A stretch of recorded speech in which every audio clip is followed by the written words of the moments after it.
हजरत अय्यूब अलैहिस्सलाम का सब्र। सैयदना हजरत अय्यूब अलैहिस्सलाम अल्लाह ताला के पैगंबर थे। अल्लाह रब्बुल इज़्ज़त ने उनको माल दिया, औलाद दी, हत्ता कि हर तरह की नेमतें दी थीं। शैतान कहने लगा कि उनकी सारी इबादतें इसलिए हैं कि उनको दुनिया का माल व दौलत मिला हुआ है, ज़रा लेकर देखें तो फिर पता चले। अल्लाह रब्बुल इज़्ज़त के चाहने से उनका जितना माल था वह सारा का सारा माल किसी वजह से बर्बाद हो गया। कहने लगा, औलाद तो है। ऐसी बीमारी आई कि उनकी जितनी औलाद थी वह सारी की सारी उनकी आंखों के सामने मर गई। शैतान कहने लगा, सेहत तो है। अल्लाह रब्बुल इज़्ज़त ने उनके जिस्म पर चेचक के दानों की तरह दाने निकाल दिए। यहाँ तक कि उनकी ज़बानें और आंखों के सिवा पूरा जिस्म उन दानों से भर गया। वह दाने इतने बड़े जख्म बन गए कि उसमें कीड़े भी पड़ गए।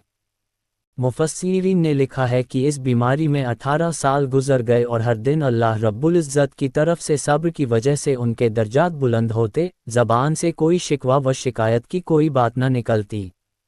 यहाँ तक कि अगर कोई कीड़ा जिस्म के जख्म से गिरता था तो वह उसको भी उठाकर वापस रख देते थे कि जब मेरे जिस्म को अल्लाह ताला ने तेरी गिज़ा बनाया तो नीचे क्यों गिर रहा है।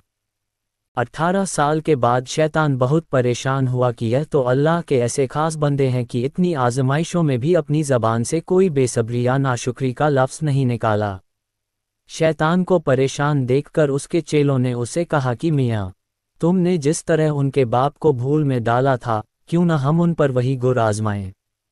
कहने लगा, हाँ। लिहाजा वह उनकी बीवी के पास एक हकीम और तबीब की शक्ल में गया और कहने लगा कि देखो, मैं तुम्हें एक बात बताने के लिए आया हूं ताकि तुम्हारे मियाँ को सेहत हासिल हो जाए।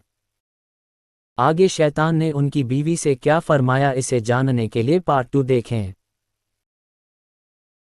अगर आपको ये जानकारी पसंद आई है तो प्लीज़ अपने दोस्तों में इस वीडियो को ज़रूर शेयर करेंगे। मेरे चैनल को लाइक, शेयर और सब्सक्राइब कर लीजिए इसी तरीके से इस्लामिक वीडियो देखने के लिए।